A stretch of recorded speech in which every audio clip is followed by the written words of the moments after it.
All right, let's focus now on Israel's vaccination program. The country was among the first to start vaccinations in December 2020, and it's very much leading the way for the rest of the world. It's also among the first countries to offer booster shots and to mull the challenges of waning immunity. I'm joined now by journalist Paula Slier, who comes to us from Tel Aviv this evening. Paula, hi, always great to chat to you. So yesterday was Rosh Hashanah. Given Israel's advanced vaccination program, I'm wondering whether families and friends were allowed to gather quite freely to celebrate the Jewish New Year yesterday.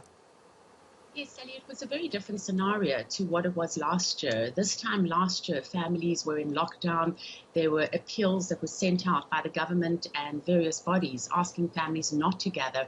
And there were actually police out on the streets giving people fines should they be stopped and found to be within a certain distance from their home, had they exceeded that distance. There's been none of that this year round, so there was a lot of traffic yesterday, noticeably so.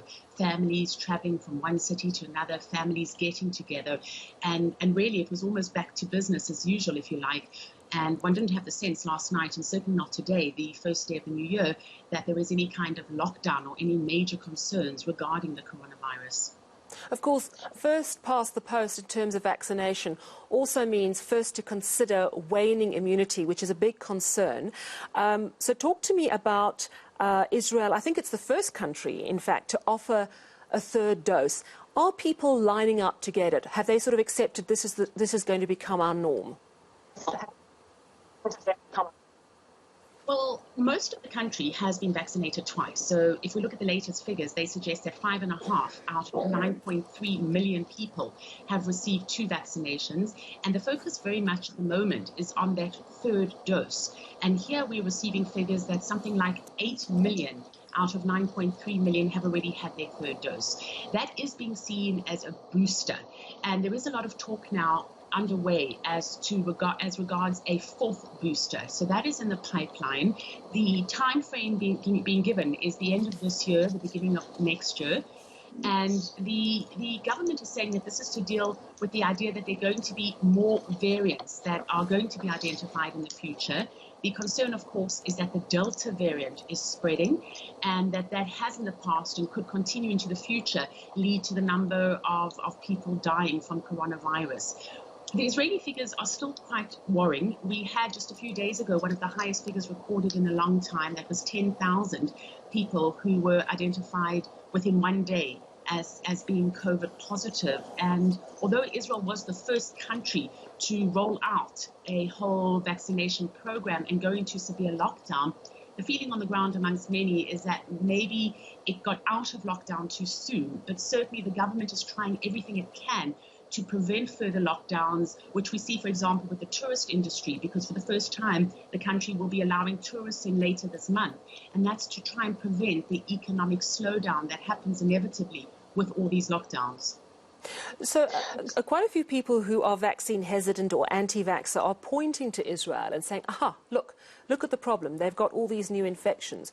I'm wondering, though, about whether the data in Israel is showing, as we've seen, for example, in the UK, that the link between getting infected and actually dying is broken if you have the vaccine. Is that still the case?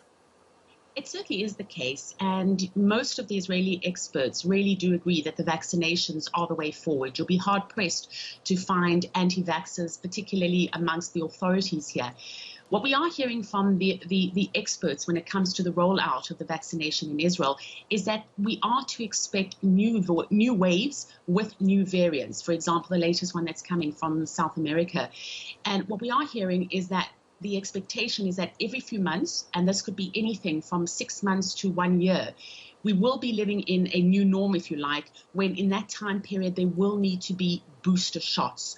So I think inevitably, and this has been the talk in Israel for quite some time, that we're looking at a future where people will need to receive a booster shot, whether it be 6 months down the line or 1 year down the line. But certainly the data does suggest that the vaccination is working and that the number of people being infected would be much higher did you not have these vaccinations on the go.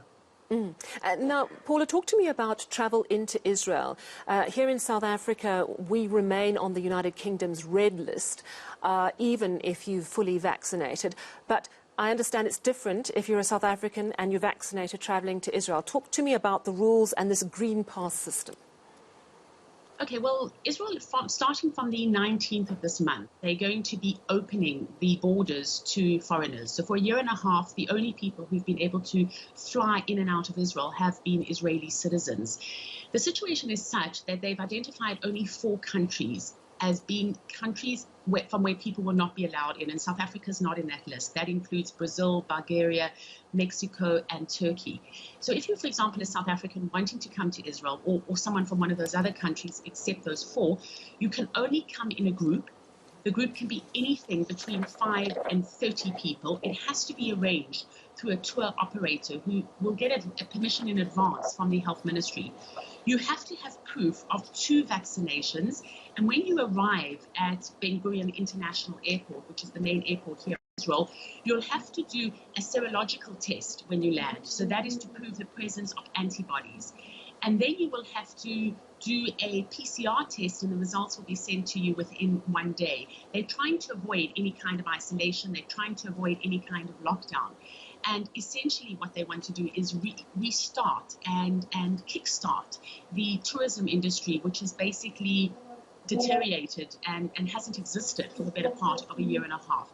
It hasn't started yet allowing tourists in. They did try a few months ago. And what actually happened then is that they saw the introduction of the Delta variant, and that increased. And subsequent to that, they reclosed the borders, and that's why we saw this increase within COVID, within the Israeli population. So they, of course, are hoping not to see a repeat of that.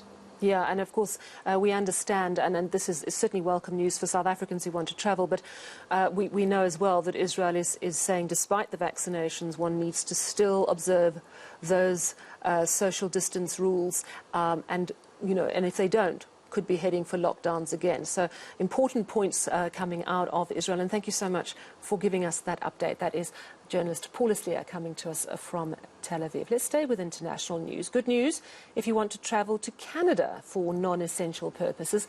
The country is accepting South Africans who are fully vaccinated. Canada has become the latest country to ease restrictions. Heavy limitations remain for South Africans wanting to go to the United States or the United Kingdom.